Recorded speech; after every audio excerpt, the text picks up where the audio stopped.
Radio Classique. 7h30, 9h, la matinale de Radio Classique avec Guillaume Durand.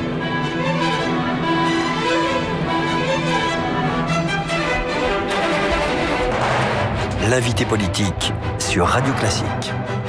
Et les 8h16 sur l'antenne de Radio Classique. Bonjour Luc Châtel, vous êtes un des ténors donc des Républicains. On va évidemment parler de la situation politique, économique et de beaucoup d'autres sujets, en commençant par cette affaire de déchéance de la nationalité, bureau politique des Républicains demain. Quelle est votre position en fait? Parce que c'est pas très clair. Écoutez, j'ai du mal à comprendre l'émergence du débat dans le débat. Nous défendons, nous les Républicains, un certain nombre de propositions depuis de nombreux mois, parfois depuis plusieurs années. Parmi elles figure la déchéance de la nationalité pour les binationaux. Voilà. Nous l'avions évoqué et nous avions même déposé des propositions de loi après les attentats de janvier. Et ça n'avait pas été retenu par le gouvernement. Voilà, donc ce n'est pas au moment où la gauche vient sur nos positions, ce qui constitue en quelque sorte une vraie victoire idéologique. Je veux dire, aujourd'hui, la grande majorité des Français sont favorables à des positions que nous défendons depuis des mois, voire des années.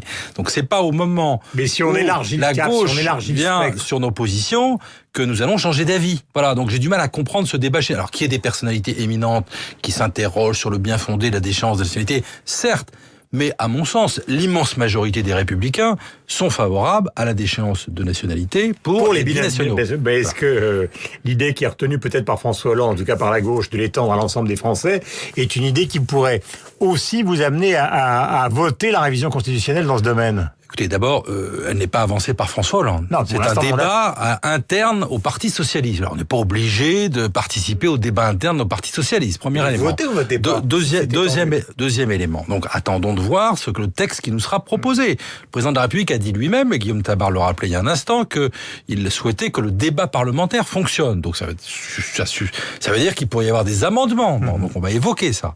Ensuite, moi, je suis pas constitutionnaliste, mais j'entends les uns et les autres. J'ai entendu hier un certain nombre de constitutionnalistes. Je trouve un peu curieux au moment où on adhère à des conventions internationales, on les renforce, eh bien on se distingue en rejetant ces conventions internationales, notamment celles sur le fait d'être apatride. Voilà, donc moi je suis pas technicien, je suis pas constitutionnaliste, mais je regarde et j'observe qu'un certain nombre de constitutionnalistes nous disent alerte. Voilà. Nous aurons ce débat demain. Mais encore une fois, la proposition initiale, celle des Républicains, c'est celle... Mais visiblement, pour sortir de l'impasse dans laquelle il est, François Hollande va en changer. Écoutez, donc à un moment, il va bien falloir que ça se... il va bien falloir que vous preniez une position. Non, mais c'est extraordinaire. Vous nous demandez... Non, mais je suis pas extraordinaire du tout, c'est très pratique. Non, c'est pas pratique. On a compris la première phase. Le Parti socialiste est dans une situation où il est fondamentalement divisé, coupé en deux. Ça n'est pas notre cas. Voilà. Nous avons une position constante depuis des mois sur ce sujet. Mais vous avez dit vous-même tout à l'heure que quelques personnalités éminentes, et l'une d'entre elles est Alain Juppé. Mais c'est respectable, encore une fois. Patrick Devedjian est avocat, et les juristes, il a une opinion arrêtée sur le sujet, c'est respectable. Mais encore une fois, l'immense majorité des Républicains, et ça faisait partie des propositions que nous avons émises après les attentats de Charlie en janvier, soutiennent cette disposition de déchéance de nationalité pour les binationaux. Donc vous m'avez toujours pas répondu, pardonnez-moi. Non, parce que moi je vais pas vous répondre. Le fait que si jamais je vous ai dit qu'à titre personnel j'étais réservé, voilà, et je vais pas vous donner une réponse officielle des Républicains, tout simplement parce qu'on a un bureau politique demain, et que je vois pas ce que je vais vous répondre, puisque c'est le bureau politique de demain qui va diviser. Vous pourriez anticiper. Non, ça vous ferait plaisir. Non, parce que vous me diriez que nous sommes un parti caporaliste qui décide avant la réunion des bureaux politiques. Il y a une chose qui a été décidée, c'est que les primaires auront bien lieu le 20 novembre 2016. Vous étiez contre. Ah oui, moi j'étais pas contre les primaires. C'est un peu violent comme formulation, mais c'est vrai que vous souhaitiez que la division soit moins longue, qu'on avance cette date au printemps. Moi, j'ai toujours défendu l'idée des primaires. 2, je participe alors au comité d'organisation. 3, en décembre, je me suis exprimé en disant que je trouvais utile pour notre famille politique, je dis pas d'évacuer, mais en tout cas de traiter ce sujet au plus tôt. Le plus tôt, raisonnable. pour qu'on ait une organisation qui ne lâche en rien sur la transparence, sur le nombre de participants, sur la qualité de l'organisation. Ça veut dire un peu avant l'été, oui. Donc je me suis exprimé sur ce sujet. Donc c'est un regret que vous exprimez ce matin. J'exprime un regret parce que je pense que notre famille politique aurait intérêt à faire l'unité le plus tôt possible derrière celui qu'elle aura choisi pour la présidentielle. Parce que une année de préparation, de rencontre des Français, de préparation non pas du projet, mais de l'exercice des responsabilités. La prochaine fois, il ne faudra pas faire comme François Hollande, c'est-à-dire partir 3 mois en vacances une fois qu'on est élu et commencer à organiser des débats en septembre. Non, c'est 100 jours pour réformer la France. Donc ça se prépare. Donc voilà, moi j'ai émis un avis. Il semble que je sois minoritaire dans ma formation politique. En tout cas, il semble que les principaux intéressés ne soient pas favorables à cette idée. Dont acte. Voilà. Nicolas Sarkozy l'a dit lui-même en bureau politique. Ça aurait dû faire l'objet d'un accord. Tel n'est pas le cas, moi j'en prends acte. Ce matin, dans Le Parisien, il y a une comment peut-on dire, un listing de tous les QG, de tous les candidats à la primaire. Alors ça paraît anecdotique, mais au fond, pour beaucoup de gens qui s'apprêteraient à voter à droite, il y a quand même une sorte d'inquiétude. Ils sont en train de se demander si cette division qui pourrait durer encore des semaines et des mois ne va pas finir par torpiller une droite classique qui finalement était plutôt favorite pour la prochaine présidentielle. C'est un écueil que nous pouvons et nous devons éviter. Voilà, c'est un écueil, bien sûr, les tentations de division, les tentations de se différencier systématiquement sont réelles. En même temps, nous devons faire preuve de responsabilité. Il n'était pas au bureau politique des Républicains, Alain Juppé. Il n'y était pas. Non, mais il avait sans doute d'autres engagements. Mais c'est pas un procès d'intention. Mais vous comprenez bien que pour beaucoup de gens qui pourraient s'apprêter à voter pour vous, on a quand même l'impression que c'est une union de façade. En fait, Fillon, Juppé, Le Maire, NKM ne pensent qu'à leur candidature éventuelle aux primaires et pas du tout au bureau politique du parti. Vous savez, je crois pas qu'il y aura de réussite. Je vais vous dire, je pense que les Français, je suis très franc, très direct. Je pense que les Français ne feront pas confiance à celui qui dégainera le premier contre son camp. Voilà. Donc le pacte d'unité, il est réel. Les Français, les électeurs de droite sont encore traumatisés par ce qui s'est passé il y a 3 ans avec les divisions internes au sein de la droite et du centre. Voilà. Donc le premier qui tirera contre son camp, à mon sens, en paiera les frais cash. Donc le rôle de Nicolas Sarkozy, en l'occurrence, c'est d'abord de rassembler sa famille. Vous savez, il a 2 missions dans les 6 mois qui viennent. Rassembler sa famille, préparer un projet d'alternance crédible. Voilà. Ensuite, qu'il y ait une compétition, c'est normal. Qu'est-ce que c'est que la politique ? Si ce n'est choisir les idées et les hommes et les femmes pour les incarner. Si on fait plus ça, on fait plus de politique. C'est le contraire de cette idée d'unité nationale en disant on va défendre les valeurs de la République. C'est quoi les valeurs de la République ? C'est la politique. La politique, c'est défendre des idées et choisir démocratiquement des femmes et des hommes pour les incarner. J'ai l'impression. C'est ce qu'on va faire pendant l'année 2016. J'ai l'impression, en lisant les journaux ce matin, qu'au fond, l'idée qui est sous-jacente ou l'arrière-pensée qui est sous-jacente dans la candidature d'Alain Juppé, c'est de fédérer tous ceux qui sont à droite, finalement, les tenants de l'anti-sarkozysme. C'est ça, son idée, c'est exprimé clairement dans l'opinion. Car au fond, il y a un clair sarkozyste, et l'idée de Juppé, c'est de fédérer tous les autres. D'abord, 1, je n'ai pas ce sentiment, et 2, si c'était le cas, je n'y crois pas beaucoup, parce que dans l'histoire, l'été tout sauf, ça n'a jamais vraiment fonctionné. Voilà. Je crois que ce qu'attendent les Français en 2017, c'est pas des calculs, c'est pas des combinaisons, c'est pas des règlements de compte. Ce qu'ils attendent, c'est un cap, une vision. C'est un homme, une femme qui soit capable de leur montrer là où on est et leur expliquer là où on va aller. Et leur expliquer comment on va y aller. Voilà. Avec courage, avec détermination, avec lucidité et avec crédibilité. Voilà. Parce que c'est vrai, les gens nous disent... Mais il y a un moment, il y aura forcément une part d'autocritique. Bien sûr. Personne ne peut croire que cette primaire va se faire dans la douceur et sans violence. Non, je suis d'accord, on n'est pas dans le monde des bisounours, on n'est pas non plus obligé de systématiquement prendre le contre-pied du voisin, et j'en appelle en ce début d'année un peu à le sens de l'intérêt collectif des uns et des autres. Voilà.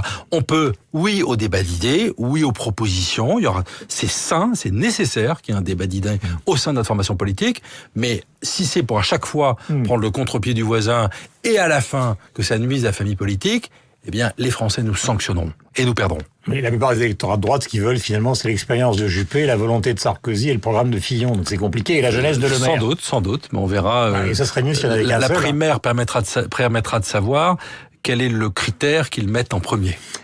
Question, ce sont donc les cérémonies d'hommage de François Hollande à la France, évidemment, qui a souffert pour ces attentats. On a entendu ce matin sur l'antenne de Radio Classique Maryse Wolinski, qui porte finalement les accusations assez dures contre le pouvoir, expliquant que finalement Charlie Hebdo n'a pas été protégé et qu'on n'a rien fait pour protéger le Bataclan qui était ciblé, semble-t-il, par des menaces terroristes. Est-ce que vous rejoignez ce matin les inquiétudes justement d'une partie des familles des victimes qui considèrent que dans ce domaine, la gauche au pouvoir a peut-être failli? Les victimes et les Français méritent la vérité. Voilà. Force est de constater, et d'ailleurs nous l'avons vu ces derniers jours à travers les différentes enquêtes qui sont sorties de journalistes, de reportages, qu'il y a beaucoup de zones d'ombre sur ce qui s'est passé en janvier dernier et sur ce qui s'est passé entre janvier et novembre. La meilleure des réponses, et le gouvernement, la majorité aurait tout intérêt à l'accepter. Et c'est là d'ailleurs qu'on voit que nous ne sommes pas un système démocratique qui fonctionne parfaitement. Nous ne sommes pas une démocratie adulte dans ce domaine. C'est une commission d'enquête. Donc vous la réclamez ce matin? Bien sûr, bien sûr. Nous avons besoin d'une commission d'enquête qui fonctionne sur ce qui s'est passé avant le mois de janvier dernier, parce que les interpellations, les remarques de la femme de ce policier, de Madame Wolinski, sont légitimes. Quand je dis ça, moi, je partage pas votre avis sur la gauche. C'est pas la gauche qui a failli. Le sujet, c'est pas de savoir si c'est la gauche, si c'est la droite. La question, c'est de savoir si le système de protection des Français, à un moment, a failli, et s'il peut être amélioré. C'est ça la question. Il ne s'agit pas de faire la politique politicienne. Il ne s'agit pas de montrer du doigt. Il s'agit de regarder les faits en face pour mieux les dénoncer, pour les corriger, pour faire en sorte que ça ne se reproduise pas. Après le 11 septembre 2001, les Américains ont fait une remise en question totale. Ils ont tout changé. Ils ont renié sur leur liberté. Nous n'avons pas fait ça après le mois de janvier dernier. Donc, il semble qu'il y ait une prise de conscience plus forte depuis novembre. Une prise de conscience plus forte. Mais il ne faut pas que ça retombe. Est-ce que vous avez l'impression que cette enquête parlementaire, cette commission d'enquête va être désignée ou pas? Et est-ce que vous avez des soutiens, justement? Je le souhaite. Nous l'avons réclamé, nous, chez les Républicains. Nous le refaisons en ce début d'année. Ça me semble très important et je pense que... Mais là encore, je pense que si ça pouvait faire l'objet d'un accord entre les grandes formations politiques au Parlement, ce serait d'autant plus fort vis-à-vis des victimes qui le demandent et vis-à-vis des Français. Dans son livre, Alain Juppé, donc livre qui paraît demain,